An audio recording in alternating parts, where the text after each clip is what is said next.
Well, I went shopping again on Facebook Marketplace. I think I should be wearing gloves with this one.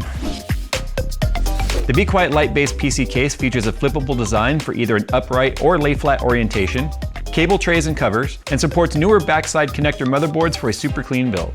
Sleek and minimalistic design with integrated RGB lighting offers tasteful design cues, and radiators up to 420 millimeters are supported in the light-based 900 model. To see the full list of specs of the Be Quiet light-based 600 and 900, follow the link in the description below. Why does it seem like every time I do this, it ends up being an HP Omen? Like, it's not on purpose, I swear. It just happens to be, I guess... Bad omen. Sometimes. It just happens to be like the best deals I could find.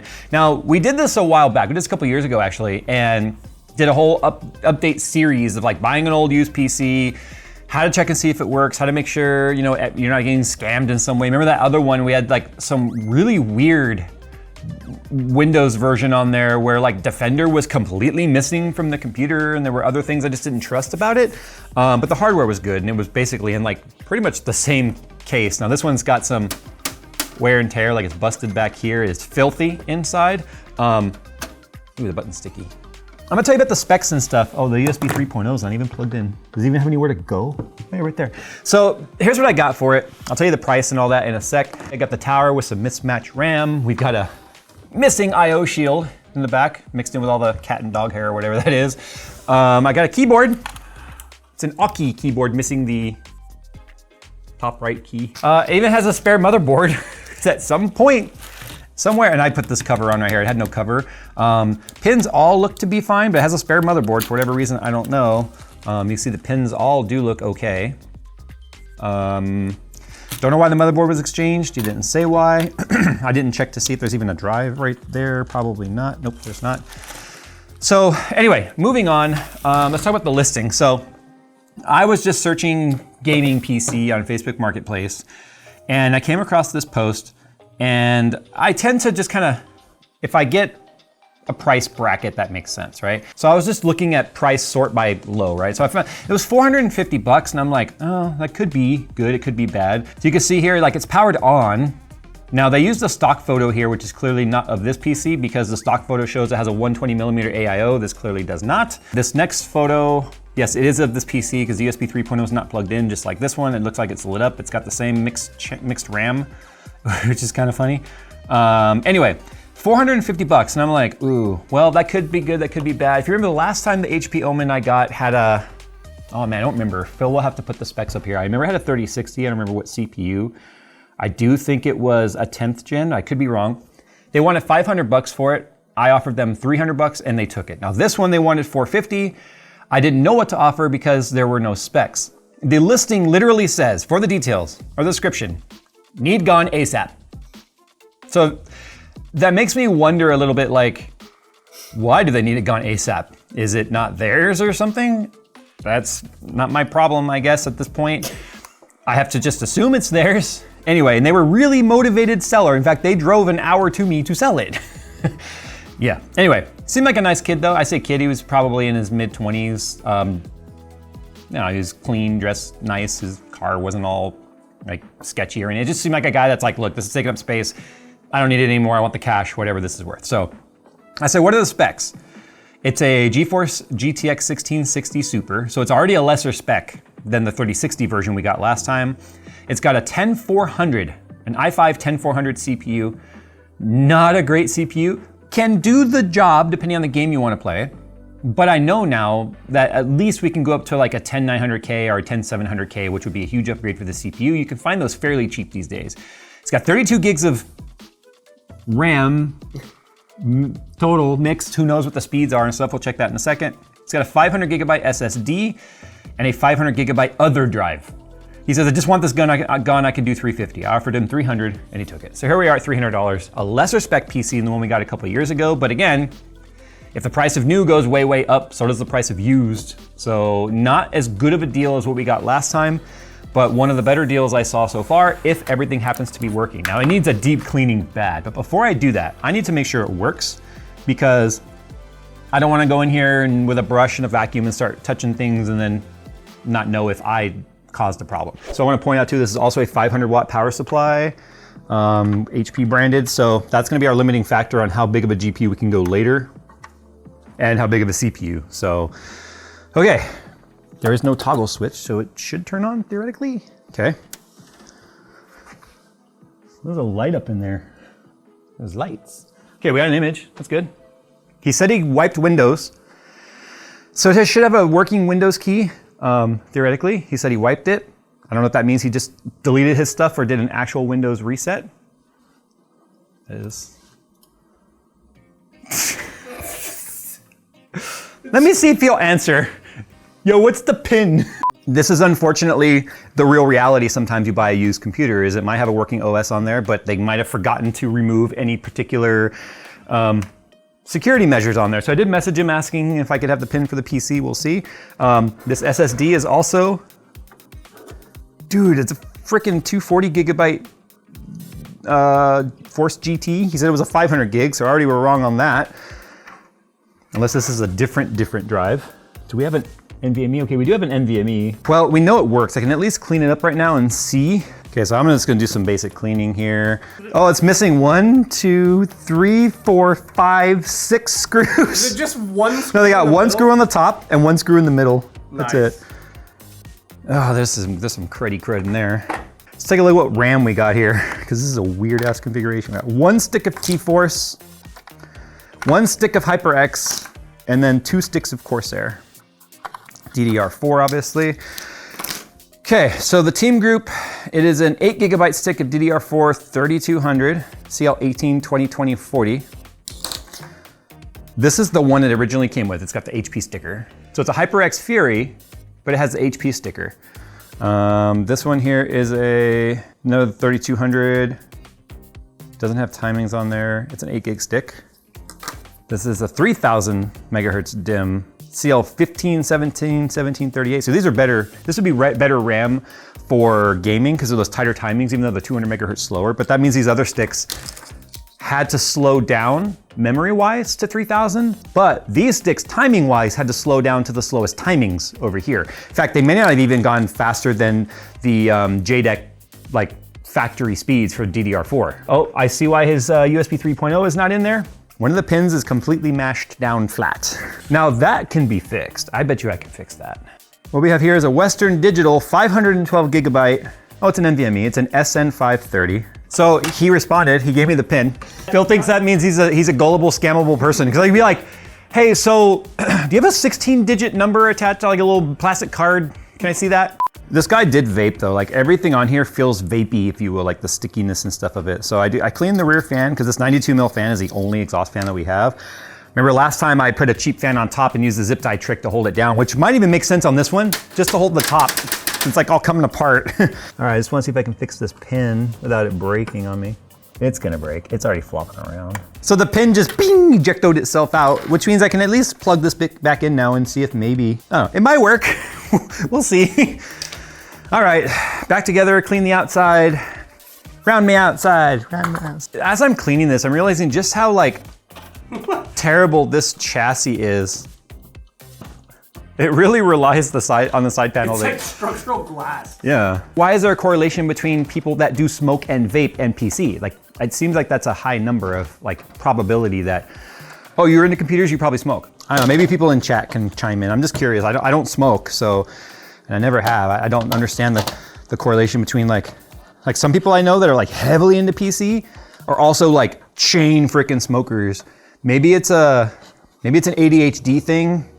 I don't know. I think ADHD and computers definitely go hand in hand if you want to know the truth. All right, we have the pin now. Let's fire it up. Let's see.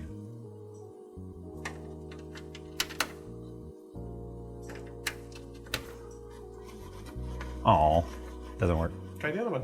Oh wait, there it goes. Oh yeah. It's working. Hey. Wait, let's see if both work. Okay, so I bet you it's that side that's busted then. But we know that one works, so we have one USB. Yes, I'm gonna download Cinebench real quick, and let's see if it is performing in the, oh, I just realized that means technically I am logged into his Microsoft account right now. Let this be a lesson to you. If you're going to sell a computer and you're not going to physically remove the drive, go into a full reset of Windows. Remove all data and information. I could potentially even get into all of his Microsoft Store stuff.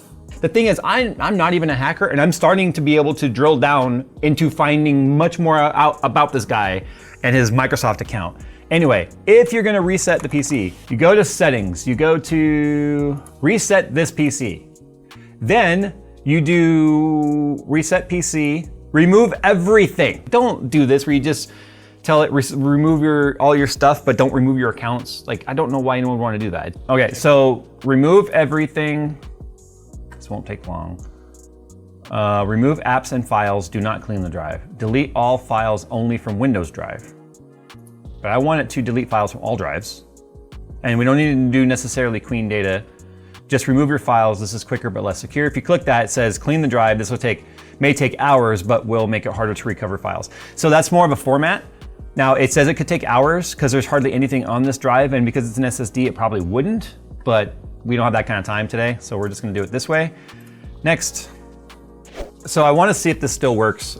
They're getting ready to actually break this entirely in a new build of Windows coming out. There's already a workaround, and we're gonna do a video about that once it's out of preview, because we don't want them to patch it before they go into full version.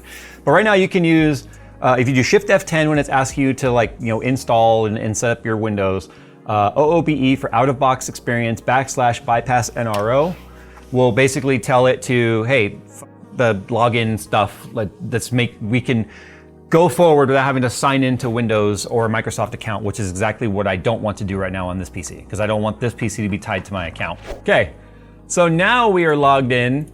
We're not logged in, that's exactly the point. We now have a local account that is now called Omen 10400, just so that I know if we ever take this drive out, what it is. So now that I have spent the last 45 minutes getting this back to where it should have been the entire time, I'm gonna do a Cinebench R23 score just to see if the CPU is landing where it's supposed to. Then I'm gonna throw some games on here and see, is it gameable? Now that 1660 Super is somewhat overclockable. We can push that a little bit, gain a little, maybe a couple FPS, but right now when it's this low of a spec, we could use any FPS we could possibly get. Especially since, like I said, about a year and a half ago, we did this exact same thing and got a 3060. Which is a big upgrade over a 1660 Super, so that's a bit disappointing. Ironically, I still have, in fact, here it is right here. This is the one that came out of the other HP computer. So as you can see, it's even bigger, which already was pretty tiny, but. So there it is right there. In fact, you could have a chance of buying some of this stuff at the SoCal Tech Fair, because we have started sorting through all of our GPUs and motherboards and towers we don't use anymore, and cases and coolers and probably some RAM and stuff, so you guys should probably check the description down below if you want to know more about that. But last time it was a huge success, and this time it's not just me, it's other people bringing their stuff, and it's gonna be like a huge open air swap meet with activities and food, music and panels and all that shit. Anyway, moving on. It should be somewhere around an 8164. Yeah, I think your Apple Watch is faster. Probably. I think it has more cores, actually. Well, to put it in perspective, it's a little bit faster than a Ryzen 7 1700. That's first gen Ryzen. So, I mean, this is 5 generations old for an Intel CPU as well. But remember, we can throw a 10700F or a 10700 in there. I don't know if I would throw a 10900. I mean, we can, but this power supply, this Cooler Master power supply doesn't seem to have more than just a 4-pin. And a really thin gauge, I would want an 8-pin. But now if we have to start changing out power supply and all that crap, then this was pointless, because the whole idea is how much can we get away with, how cheap can we get away with on our budget to still have a computer that can play some games today and get us by, and it's a heck of a lot cheaper than like a PlayStation or something. Hey, an 8219, so it actually scored a little higher than CPU Monkey tested. I don't know if CPU Monkey's reputable or not, but 8164 was theirs, and I got an 8219. So that tells me it is performing where it is supposed to. So I don't even necessarily need to check anything. Yeah, 4 gigs. We're getting the full boost out of it. So clearly that little cooler is doing the job. I wouldn't feel the need to even run out and buy a cheap cooler, because it is not throttling at all. 4 gigs is the boost clock for this CPU, and we're getting all 4 gigs. Yeah, it's at 2133 megatransfers on the RAM. I don't know if we would even get access into the BIOS. I would, like I said, ideally probably want to take out these 2 extra sticks, drop it down to 16 gigs of system RAM, potentially based on the games we're playing, and then split the Corsair on both channels because it is tighter timings, which is gonna get us better latency. So if you go to memory RAM latency calculator right here, 3200 mega transfers at cast latency, let's see, I don't remember what that was. Let's say 17, that's 10.625 nanoseconds of latency. Now that's pretty fast, but still. If we drop this down now to 3000, but we bring this to CL15, 10. So you can see it's actually slightly faster. That's why if the fastest, most expensive RAM has high data transfer and tight timings because the ASIC quality is so good. Okay, so we got some games installed. This is a little bit of a discussion though about what games we should install. So we kind of settled on some older games that we're kind of taking this from the approach of maybe this is someone that has never owned a computer and they want to play some of the iconic games that have been famous for years and years and years. Like PUBG is the one we have on here. We've got GTA 5 on here. And what else did we do? Repo. Repo is like a more modern title. I say modern, and it's new, but it's indie game. It literally does not like hit the GPU like at all. So I just was curious as to how a really popular game today that might make someone interested in wanting it, a computer, how that would run. So let's start with PUBG. I am running a little bit of an overclock as well on the GPU. Added 100 megahertz to the core clock and 200 megahertz to the memory clock, and I have a more aggressive fan curve available to it. Unlimited frame rate, no in-game like FPS cap or anything because I want to see what the max is. No smoothness of the frames. We're at 1440p. So this system would be no problems running 1080p. I'm just curious if we can run 1440p on these older titles. If we go ahead and take a look now at the advanced tab, we're on high. So we're on high preset. And we have disabled sharpening, we've disabled VSync, we've disabled motion blur. We are running DX12. Look at the FPS though, it's really solid. Oh, that's a tree. Oh! Nailed it. Remember, I'm at 1440p. I could go 1080 and get more FPS if I wanted. Oh, could you imagine running into a cactus at that speed, what that would feel like? I'm actually surprised for a 1660 Super. I know the game's really old, I really do, but still, it's a big map. This guy's naked. It just sounds so funny. Let's just go to 1080p real quick just to see. Look at that. 120 FPS. And it doesn't even look that much different because the game is not that crazy in terms of like, you can do 142 FPS. 300 bucks for this PC. Okay, so PUBG, obviously very doable. All right, so we're gonna try Grand Theft Auto 5 right now and then we'll try Repo. If it can run Grand Theft Auto 5, which it's like it's as old, the game is older than this GPU, but it should have no problems running it. This is the enhanced one though, so it'll be interesting to see how well this works. I'm gonna go to 1440 again, refresh rate. So preset right now is set to high, no ray tracing, so we're on a 1660 Super. Frame scaling set to sampling. Resolution scaler 2/3. We'll turn it off. I just want to see what native res will do. Shader quality is very high, lots of stuff very high. Okay, cool. Imagine getting your car repo, the dude drops the top to drive it. This used to be my benchmarking run actually for this game. This exact run, yeah. So he is not bottlenecked at all. The 10400 wasn't a bad CPU for gaming. Dude, he just went between the pole and the wall. Oh yeah, I forgot we go through the Warner Studios. Sometimes I'd jump that so hard I'd hit the ceiling right there. I win. Look at the nice. That's like really good actually. I'm not surprised at all. Like this is actually a pretty stout little PC for what it is. So far we just have one busted USB port, that's it. Let's now check out Repo, which is a indie title, but one everyone's playing right now. So as you've seen, we can play some old stuff like that. I have no doubt we could play Cyberpunk on like low settings, 1080p without ray tracing or any of that. It doesn't have ray tracing on this card. I have no doubt we could do it, but not gonna even bother with that today. Cyberpunk's still probably one of the hardest titles to run if you start turning on any of the eye candy. Yeah, so Repo's kind of like a cross between like a scary horror game and it's kind of a cross between like a scary horror game. We have to like steal stuff while being chased by monsters, and I guess that's like Lethal Company, but it's robots. It's hard to explain, okay, I'm sorry. Settings, graphics, VSync off. Everything's set to very high. Lens distortion, we'll leave all that on, that's fine. Pixelation, I'm gonna go no pixelation because I want it to be nice and sharp. Pixelation makes it look like you're looking at something through like a VHS tape or something. There is no resolution selection, so we're at 4K. Yeah, look at that. I hear the GPU fan ramping up now.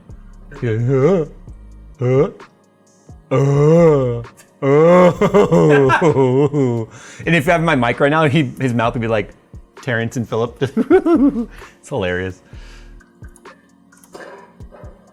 Nice. He's just self-destructed. Okay, that's all I needed to show in this game. That's perfectly fine. This is like one of the hot games on Twitch right now that people are playing in groups of 6 and having a lot of fun with. So much shenanigans can take place in this game, and obviously with this PC it'd be just fine. So let's talk about this real quick. This one was kind of unique because it's one of the first ones that we did this with where I got like extra parts with it. Okay, so keyboard aside, no one is really gonna care about that keyboard. It was gross and grimy. This motherboard is actually a better, newer board than what is in here. This is a Z590 board. You can see it even has improved cooling for the VRM. As you can see, we actually have cooling, whereas there's no cooling on the VRMs or the chokes or anything on that board.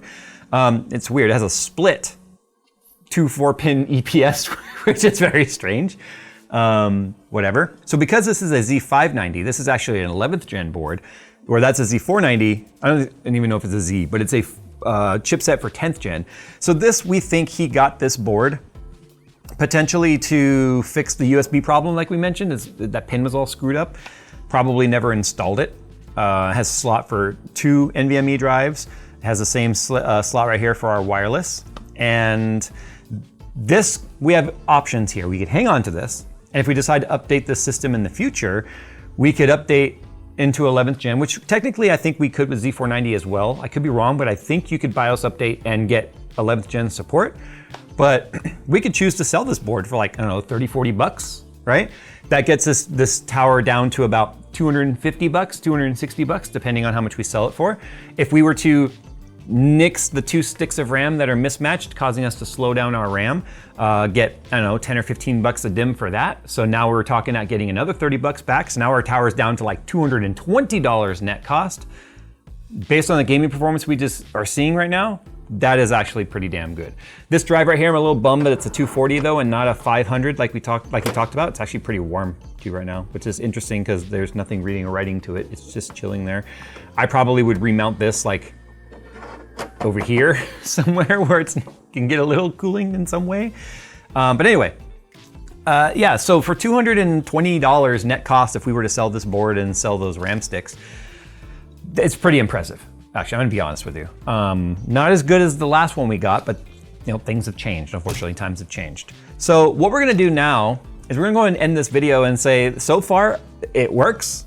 Everything seems to be working as intended, except we didn't test the wireless because I have to plug the antennas back up, but I used Ethernet right here, so I don't really care. USB 3.0, one of the headers doesn't work because of that broken pin. And besides that, everything appears to be fully functional. So the next logical upgrade for this would be more than likely GPU before CPU. The 10400 has plenty of headroom as far as I'm concerned that we could throw like a 3060 in here, maybe even like a 3070, because what that allows us to do is up the resolution if we have a higher resolution available to us, or up the fidelity settings so that we can keep ourselves as GPU bound as possible without feeling like we need to upgrade the CPU. And then we could throw in a higher end CPU, like maybe like an 11600, something like that, which would get us a big jump in performance with CPU. But we have to be mindful without going too heavy because we only have a 500 watt power supply right here. So this would be the one thing truly holding us back, although you'd be surprised how far a 500 watt power supply will go, even beyond where it's intended to go. Maybe we should do a video about that someday. But there you go, another grimy marketplace purchase. And you guys got a nice lesson along the way of why you should always properly wipe your user accounts off of it.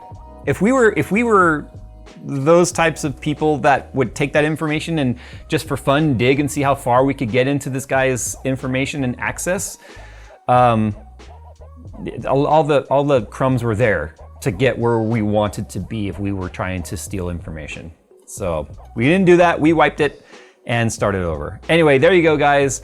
I hope these videos give you some sort of like ideas on how to move forward with either selling or buying used hardware, things to consider. I normally talk about like asking for proof that it works and whatnot. I did ask for a picture of it at the desktop or something, and the response I got was like, well, I already wiped it.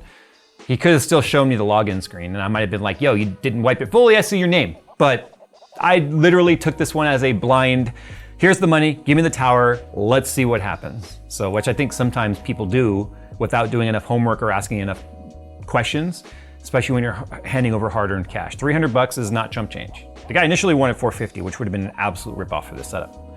I have a feeling I could have probably even offered like 275 and he would have taken it. But I've never been a good like low baller, if you will. I felt like 300 bucks was already low, but probably not as low as I could have gone. So, all right guys, thanks for watching. As always, we'll see you in the next one.